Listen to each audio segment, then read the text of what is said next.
किसमें बनती है? साउंड में बनती है। तो यहाँ पे क्या लिखा आएगा भाई? ऑर्गन पाइप की डेफिनेशन क्या है? It is the narrow tubes जो किस चीज के काम में आती है? लॉन्गिट्यूडनल मतलब साउंड वेव्स में स्टेशनरी है। तो यहाँ जो भी आएगा वो क्या आएगा? आपका वेलोसिटी ऑफ साउंड। तो बोलना बच्चों यहाँ क्या लिखा आएगा? 1/12 और यहाँ क्या लिखा जाएगा? Under root gamma RT by. तो कहने को तो बहुत सारे एग्जांपल वी वी सी आ जाते हैं, बट फर्क यहाँ v under root T by mu है और यहाँ भी gamma R T by M है। ऐसे ही इसका शुभ इसका कितना आएगा? Fundamental V/4। फिर से इस V की जगह लिख दोगे गामा आर टी बाई। हाँ बोलो। तो अभी क्या बताया इससे पहले? तुम बताओ वेलोसिटी ऑफ साउंड के कितने फॉर्मूले होते हैं? एक ओमेगा बाय के, ठीक है, एक टी बाय म्यू, ठीक है, और एक gamma R T by M. ठीक है। ये गामा आर टी बाई किसका होता है? जब वेलोसिटी ऑफ, ठीक है, तो टी बाई म्यू किसका होता है? वेलोसिटी का टेंशन। तो ओमेगा बाई के किसका होता है? जब इक्वेशन दी हो तब यूज करते हैं। हाँ बेटा तुम बताओ, तुम बताओ बेटा। ओमेगा बाय हाँ इक्वेशन दी हुई तब under root T by mu वो टेंशन दिया रहा और लीनियर है। ठीक है। हाँ बेटा मृणाल बोलो। Under root T by mu कम। मृणाल बोलो। बैठो ना बैठो। मतलब under root T by mu और गामा आर टी बाई में क्या फर्क है?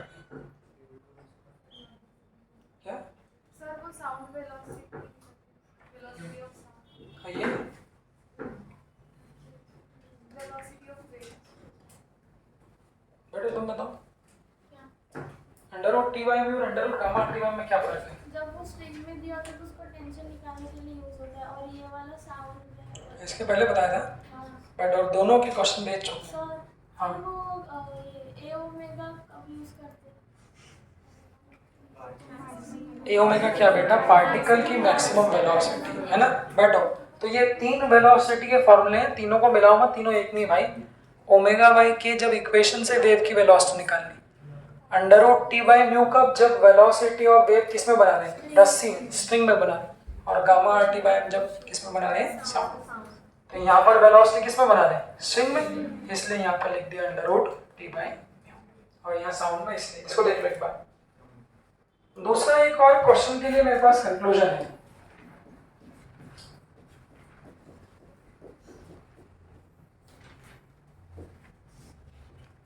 कुछ पॉइंट है, नीट का एक पॉइंट देखना। क्वेश्चन कैसे पूछेंगे smartly?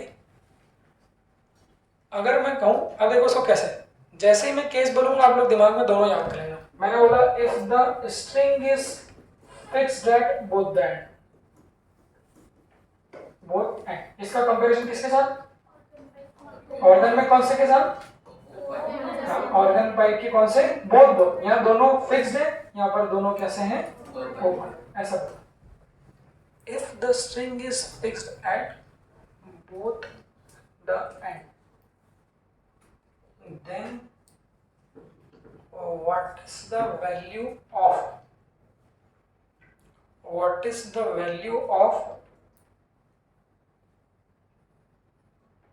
difference of consecutive frequency?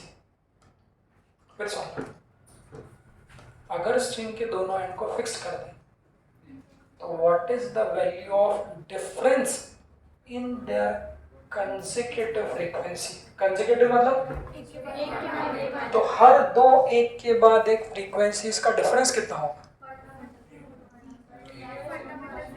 हाँ, कैसे लिखोगे? सबसे पहले जब दोनों एंड फिक्स हो तो फ्रीक्वेंसी कौन सी मिलती है?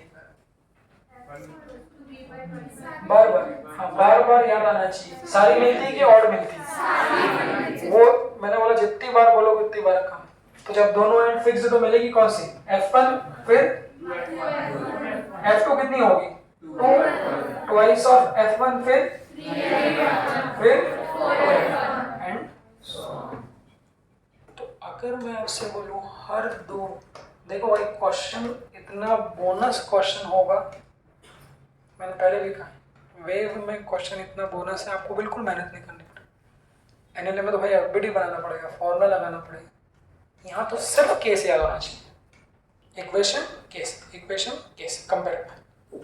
तो जब दोनों एंड फिक्स होते हैं तो सारी फ्रीक्वेंसी मिलती है। तो कोई भी कंसेक्यूटिव मतलब क्या, अगली का पिछले के साथ डिफरेंस कितना होना चाहिए, तो 2f1 minus f1 that is equal to कितना,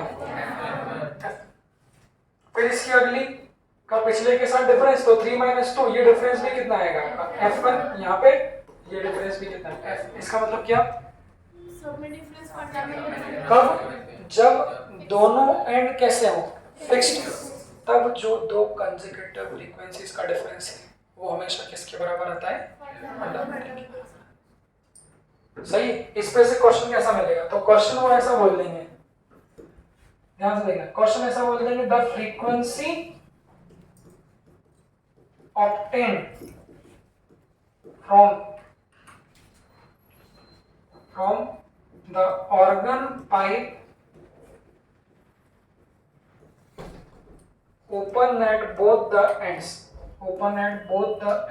is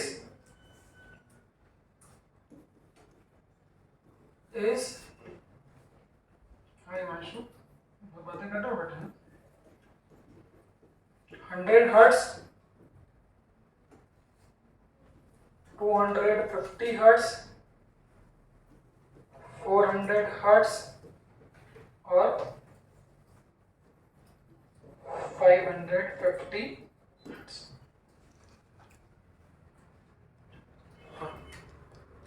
ऐसा क्वेश्चन आता है, द फ्रीक्वेंसी ऑब्टेन्ड फ्रॉम, सबसे पहला क्या पढ़ना है, कौन सा केस है, किससे ये फ्रीक्वेंसीज मिली, ये पढ़ो, किससे मिली, ऑर्गन पाइप, और ऑर्गन पाइप भी कौन सा, open at both the end. तो open at both the end मतलब क्या है, स्ट्रिंग के फिक्स्ड एंड। जैसे ये पढ़ोगे तो मतलब सारी फ्रीक्वेंसीज मिलेगी। तो उसने बोल दिया कोई ओपन एंड वाले ऑर्गन पाइप से ये फ्रीक्वेंसीज मिल रही। अब इसमें मैं क्वेश्चन ऐड कर रहा हूँ, पहले राउंड में ऐसे क्वेश्चन करा कोई सी छोटे छोटे। अब मैं आपसे पूछूंगा what will be the frequency of the 7th overtone. मैंने आपसे इस क्वेश्चन में पूछ लिया कि 7th ओवरटोन की फ्रीक्वेंसी क्या होनी चाहिए।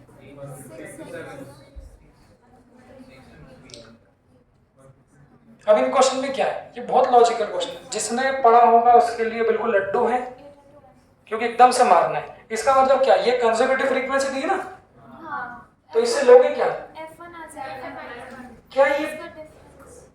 क्या ये पहली फ्रीक्वेंसी है, सुनो सही, क्या ये पहली फ्रीक्वेंसी है, कैसे पता किया, बहुत लॉजिकल क्वेश्चन है, कैसे पता किया बताओ। मैंने क्या बोला कि ऑर्गन पाइप जो दोनों तरफ से खुला है, मतलब स्ट्रिंग जो दोनों तरफ से फिक्स है, उसकी कुछ फ्रीक्वेंसीज ये हैं। इसका ये कतई मतलब नहीं है कि ये 100 हर्ट्ज वाली पहली होगी।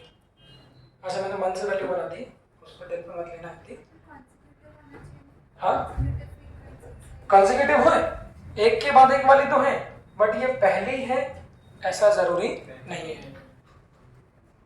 तो क्या करोगे, तो ये ऊपर वाला पॉइंट्स तुम्हारा आना चाहिए क्या, कि कोई से भी नंबर क्यों भाई, कंसेक्यूटिव कोई से भी नंबर क्यों, बट हमें ये पता है कि अगली माइनस पिछली का जो डिफरेंस होता है वो डिफरेंस किसके बराबर होता है, समझे। अब आपको मेरी बात समझ में आ जाएगी। तो आप देखो इसका माइनस इसका डिफरेंस कितना है, इसका माइनस इसका डिफरेंस, पर इसका माइनस इसका डिफरेंस भी कितना है।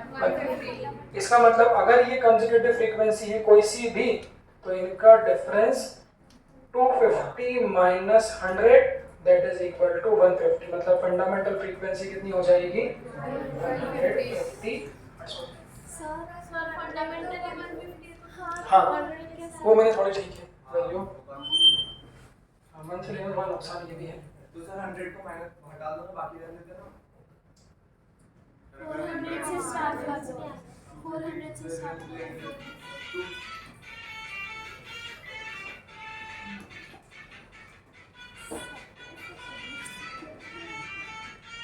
मारियो खेल रहे हो क्या? हाँ, एक मिनट में को वैल्यूज मैंने मन से समझ गया था। 400 से ले लो फिर सर 250 से ले लो ना, 400 सर 250 से ले लो ना, 150